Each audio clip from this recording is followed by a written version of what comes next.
Bienvenidos al módulo número 4. Queremos felicitar a cada uno de los estudiantes porque han sido exitosos, valientes. Solo nos queda un módulo nada más para finalizar.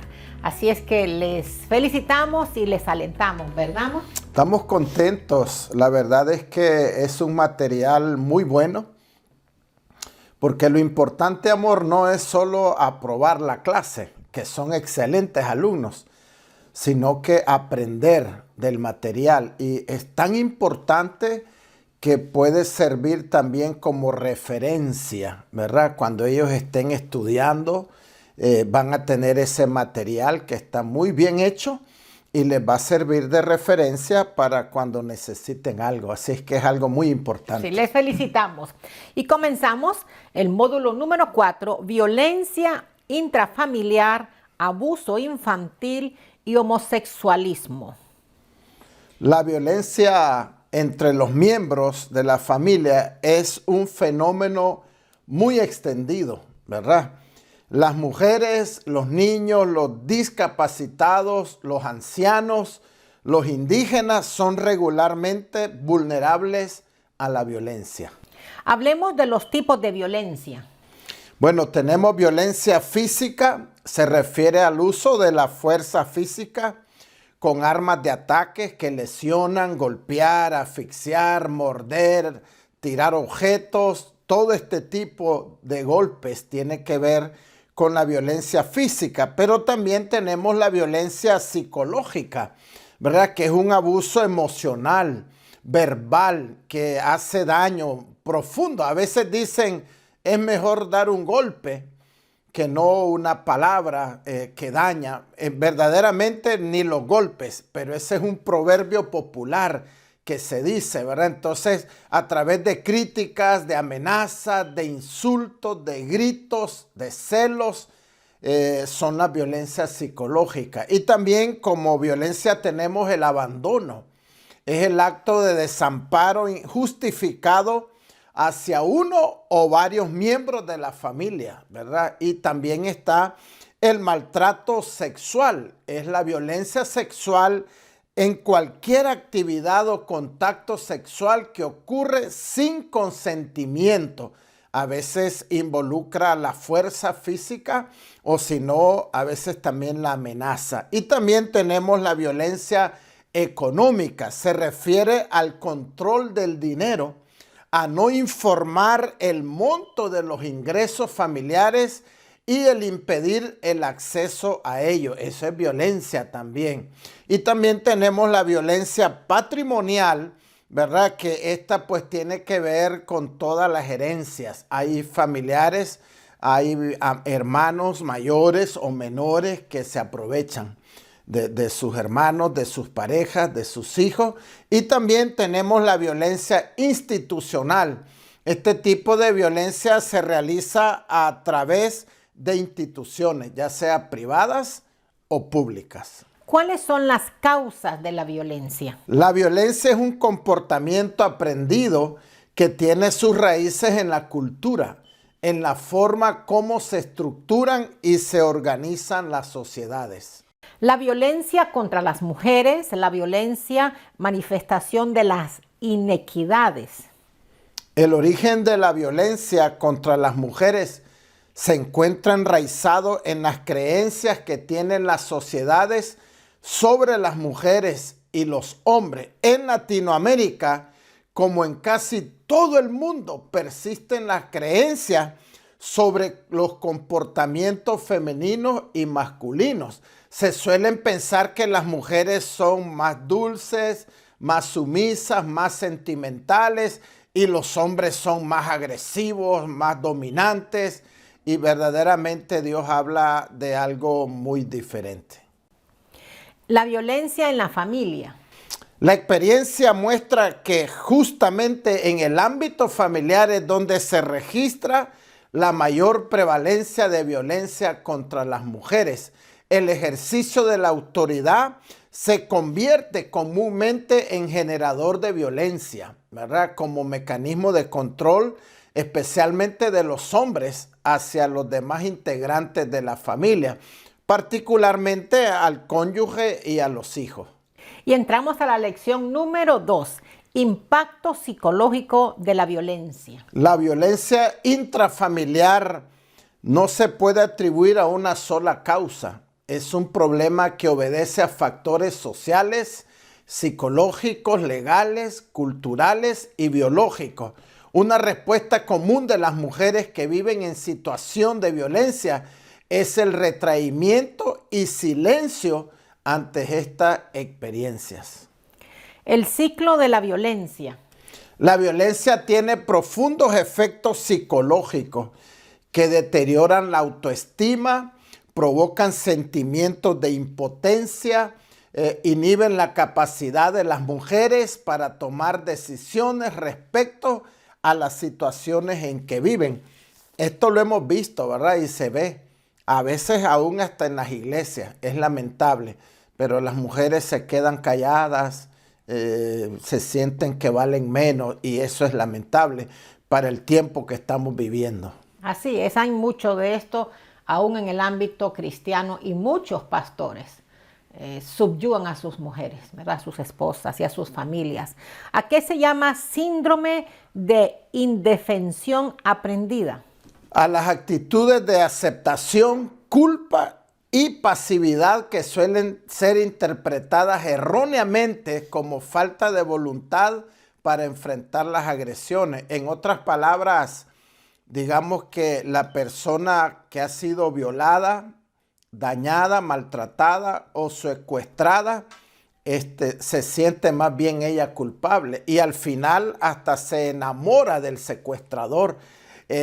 Tiene misericordia y hay algunos casos, por ejemplo, vi una noticia en África de unas niñas que habían sido secuestradas, varias de ellas, y algunas eran liberadas y regresaban otra vez a buscar a los secuestradores.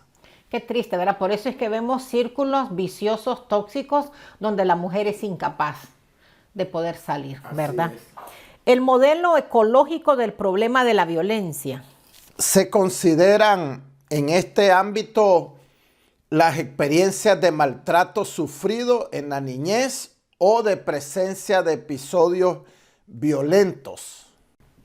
Ese era el número 1. Y el número 2 es el nivel familiar irracional. Es el contexto de las relaciones más cercanas del individuo en que el abuso tiene lugar generalmente en la familia, en la pareja o en las amistades. Y el número 3 sería el nivel de la comunidad. Se refiere a la influencia de valores, usos, costumbres y dinámicas de organización comunitaria, por ejemplo, en la escuela, en la iglesia, en el trabajo. Esa sería. Y el número 4 es el nivel de la sociedad. Es el contexto más amplio, se refiere a factores relativos al medio económico y social, a las formas de organización de la sociedad. ¿Cuánto estamos aprendiendo, verdad? Definitivamente. ¿Cuál es la respuesta psicológica ante la violencia? Existen varios factores. ¿Y qué es la indefensión aprendida? Ya lo dijimos anteriormente, ¿verdad? Pero es la incapacidad que siente la víctima de vivir lejos del agresor. Y lo que ocurre es que siente culpa y responsabilidad. La persona agredida se siente responsable. O sea, el otro, pobrecito, dice, él no tiene la culpa, es por mi problema, soy yo. Eso se llama así. ¿Y qué es el síndrome de Estocolmo? El síndrome de Estocolmo se caracteriza por la relación de afecto que tiene la persona abusada, o sea, se enamora, ¿verdad?, de quien lo abusa y puede hacer lo que quiera y ella siente que se lo merece. ¿Y qué es el síndrome de la mujer maltratada? Se caracteriza por los sentimientos de abatimiento, miedo, vergüenza, culpa y desaliento. ¿Y qué es el trastorno de estrés postraumático? La aparición del trastorno de estrés postraumático está estrechamente relacionado con los recursos personales de quien enfrenta la situación traumática, ¿verdad? Es el problema que queda después del trauma, hay un estrés. ¿Y qué es la depresión y sentimientos de culpabilidad? La aparición de las situaciones de violencia pueden dar origen a cuadros depresivos.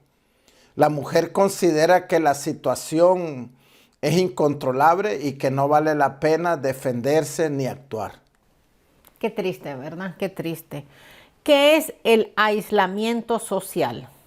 La vergüenza experimentada puede llevar a ocultar lo ocurrido, contribuyendo así a la dependencia del agresor.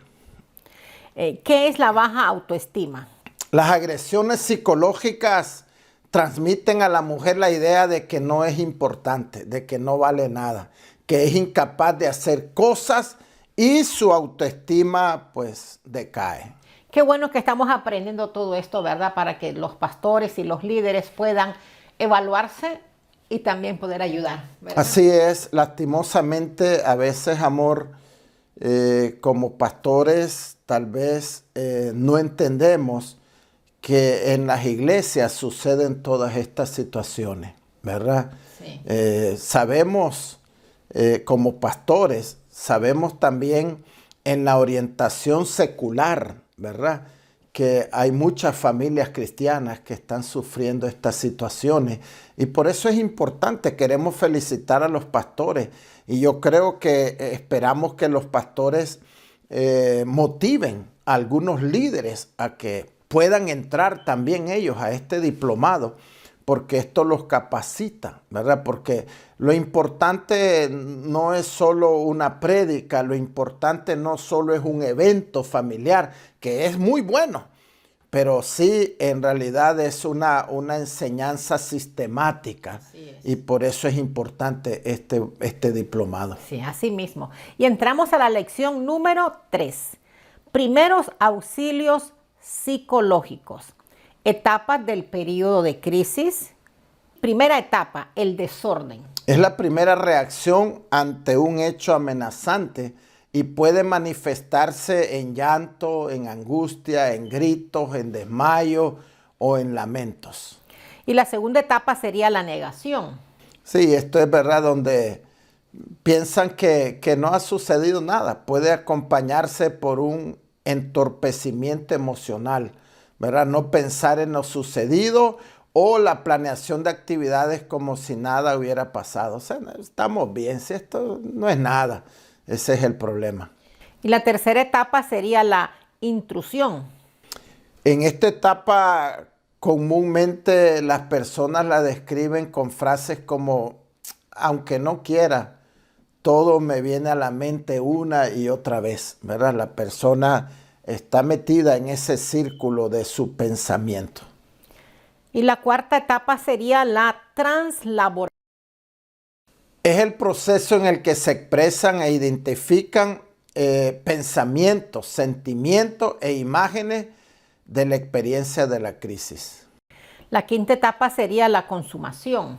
La mujer, por ejemplo, no solo admite su situación de maltrato y encuentra una explicación para ello, sino que identifica y expresa sus sentimientos y sus pensamientos. Los primeros auxilios psicológicos. El objetivo sustancial de los primeros auxilios psicológicos es ayudar a la persona a recuperar el nivel de funcionamiento que tenía antes del incidente que precipitó la crisis. ¿Qué son los primeros auxilios? Son el apoyo de primera mano a una persona en situación de crisis, o sea, es ayudarle pronto, ¿verdad? Para que no caiga en más problemas, en más crisis, ayudarle lo más pronto posible. ¿Qué es la terapia en crisis?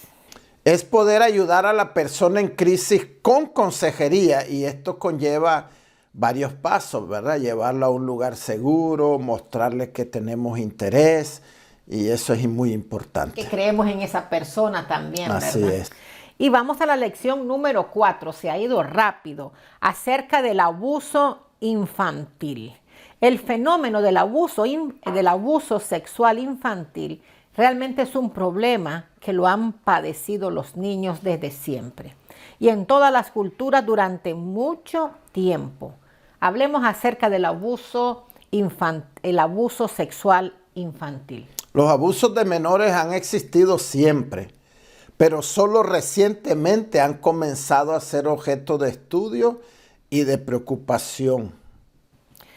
O sea que el abuso sexual en la antigüedad, hablemos de eso. La mitología griega y egipcia recoge las creencias del pueblo sobre la historia fabulosa de los dioses. Se habla mucho de incesto, ¿verdad? Y de violación de menores, ya desde estas culturas. O sea que ya tiene muchísimos años, ¿verdad? Psicología, psicoanálisis. Sigmund Freud fue un médico austriaco considerado el creador del psicoanálisis. El psicoanálisis es una técnica psicológica basada en analizar, acceder e investigar la información del inconsciente de un paciente.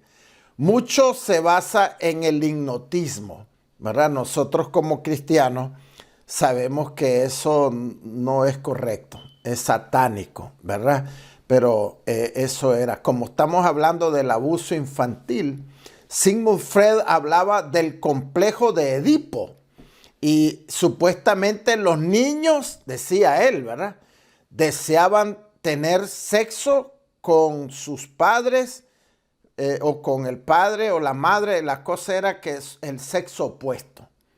Según él, ¿verdad?, el complejo de Edipo era que un niño varón deseaba él tener sexo con su mamá y que una niña deseaba tener sexo con su papá.